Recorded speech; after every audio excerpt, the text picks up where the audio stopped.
Switzerland. A country so small, landlocked, and tucked between powerful neighbors, yet somehow it has become one of the most admired, stable, and fascinating places on Earth.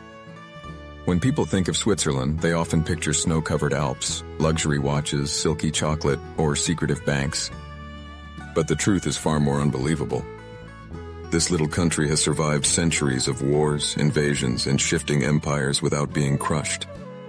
It has shaped world diplomacy, preserved traditions that feel like they belong to another age, and built a society that seems to run with clockwork precision. And today, it attracts millions of travelers who come chasing beauty, history, and a lifestyle that feels almost unreal. But how did Switzerland become this?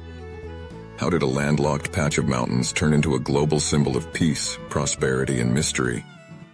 That's what we're about to uncover. To understand Switzerland, you can't just read about it. You have to travel through it city by city, valley by valley, mountain by mountain. Each region carries its own story, its own piece of the puzzle that explains why Switzerland is unlike anywhere else on Earth. So let's start this journey where many travelers do, Zurich. Zurich today feels like the engine of modern Switzerland. It's sleek, wealthy, and buzzing with life. The banks here hold not just money, but centuries of secrets. And walking through the old town, you see cobblestone streets twisting between medieval guild houses and churches with tall steeples. This wasn't always the Switzerland we imagine today. In the Middle Ages, Zurich was a bustling trade hub, and guilds ruled the city. Those guilds weren't just about business. They controlled politics, religion, and society. The city was a stage where merchants grew rich on trade routes linking Italy and Germany.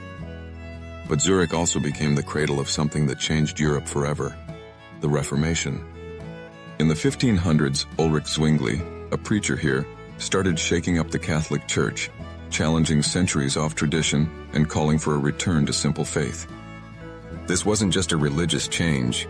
It set Switzerland apart as a place of bold ideas, independence, and sometimes fierce divisions. Yet walk around Zurich today and you'd hardly think of conflict. The trams glide quietly, the Limmat River reflects church towers and bridges, and you hear a mix of languages, German, French, English, even Romansh. Zurich is a symbol of Switzerland's ability to hold contradictions together. Modern skyscrapers rise behind medieval alleys, high finance thrives beside street markets, and centuries of turmoil are wrapped in an atmosphere of calm. From Zurich, let's head west toward Geneva. If Zurich is Switzerland's beating financial heart, Geneva is its voice to the world. Nestled at the western tip of Lake Geneva, surrounded by the Alps and the Jura Mountains, the city has always been a crossroads. In the Middle Ages, it was a trading city, linking southern Europe to the north. But Geneva's real global role came later. This is the city of Calvin, another giant of the Reformation. In the 1500s, John Calvin turned Geneva into a stronghold of Protestant thought, attracting thinkers, exiles, and reformers from all over Europe. The city became known as the Protestant Rome.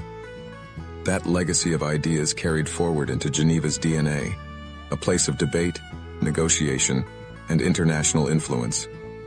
Fast forward to the 20th century, and Geneva became the headquarters of diplomacy. The League of Nations set up here after World War I, and though that experiment failed, it paved the way for something bigger, the United Nations in the 20th century. Add in the Red Cross, founded by Henry Dunant, a Swiss man horrified by the suffering of war, and Geneva became the conscience of the world. To this day, when you walk near the Palais des Nations, with its rows of flags from every country, you feel how this small city carries global weight. But Geneva isn't just serious politics. Stroll along Lake Geneva's promenade, and you see people jogging, families on paddle boats, and of course, the jet d'eau shooting water high into the sky. The lake itself has always been a jewel, surrounded by vineyards, medieval castles, and snowy mountains in the distance. It's where history, beauty, and diplomacy meet. Now let's move into central Switzerland to Lucerne. If Zurich shows us Switzerland's modern face, and Geneva its diplomatic one, Lucerne is where you feel like you've stepped straight into a storybook. Nestled on the edge of Lake Lucerne, with mountains rising sharply around it, the city is pure magic. Here, the medieval world feels alive. The Kapellbrücke, or Chapel Bridge, stretches across the river with its iconic wooden tower, lined with 17th century paintings inside. It's one of the most photographed places in the country, but behind the postcard charm lies centuries of history. Lucerne was once a small fishing village, but it became a vital link between north and south. It was also one of the first cities to join the Swiss Confederation in the 14th century, fighting to break free from Habsburg domination. And if you've heard of William Tell, the legendary Swiss hero who shot an apple off his son's head, you're close to his story here. Whether Tell truly existed or not doesn't matter. He became the symbol of Swiss resistance against tyranny, and his legend is tied to the lakes and valleys of central Switzerland. Walking through Lucerne, you realize this is more than a tourist town. It's a cradle of Swiss identity. From Lucerne, let's climb higher, up into the Alps. The Swiss Alps are not just a backdrop. They're the reason Switzerland exists as it does. Geography here has always been destiny. These towering mountains made it hard for invaders to march in, and hard for armies to survive.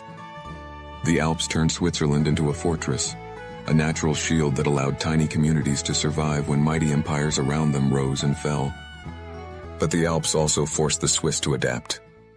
Farming was tough, winters were harsh, and communities had to cooperate just to survive. That's why Switzerland developed such a strong sense of local democracy, long before it was fashionable in Europe.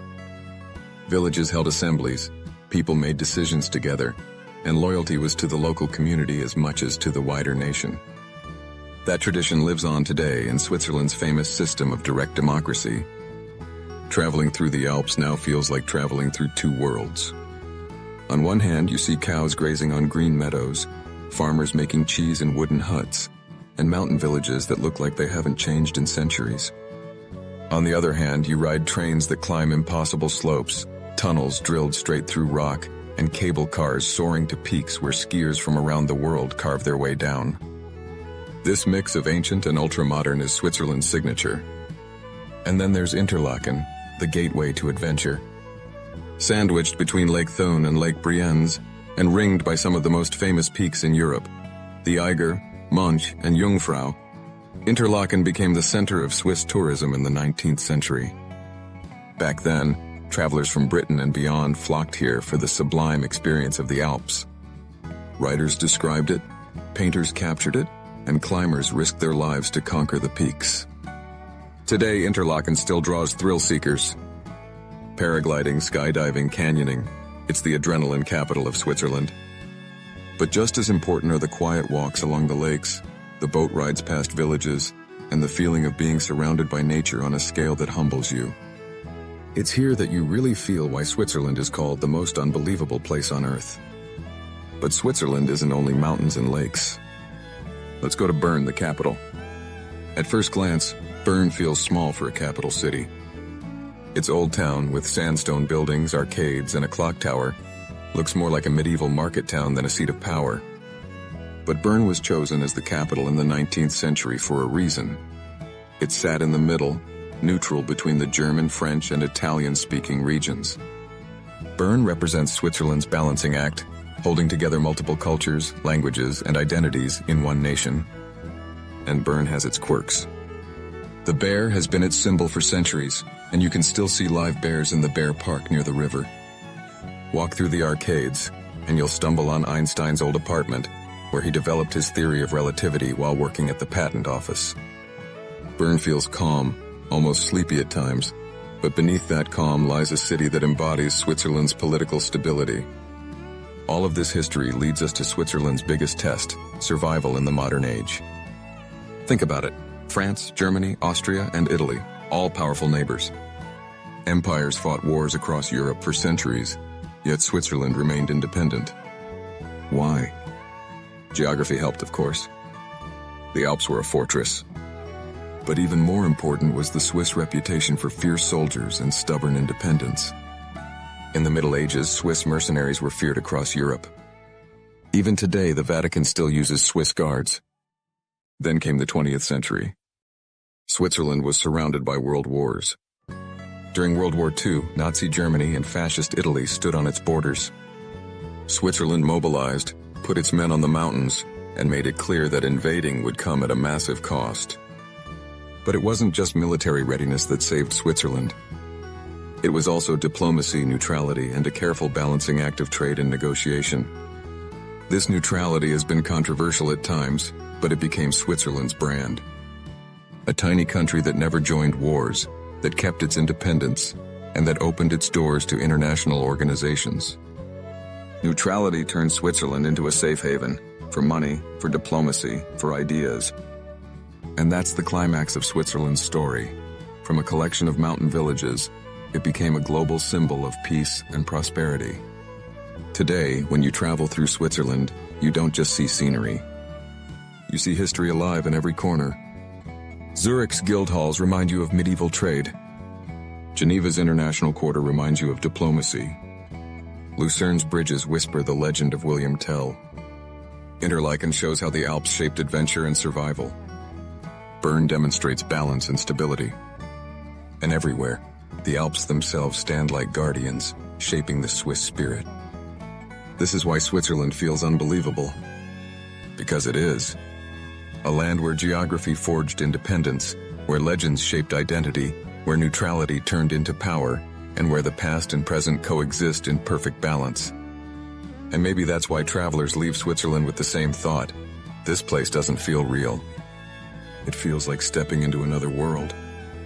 But it's real, and it's waiting for you. So next time someone asks why Switzerland matters, you'll know it's not just chocolate and watches. It's survival against the odds. It's history written in mountains and lakes. It's a country that proves small can be powerful, and that peace can be its own kind of strength. Hit subscribe so you don't miss our next journey through history's hidden corners.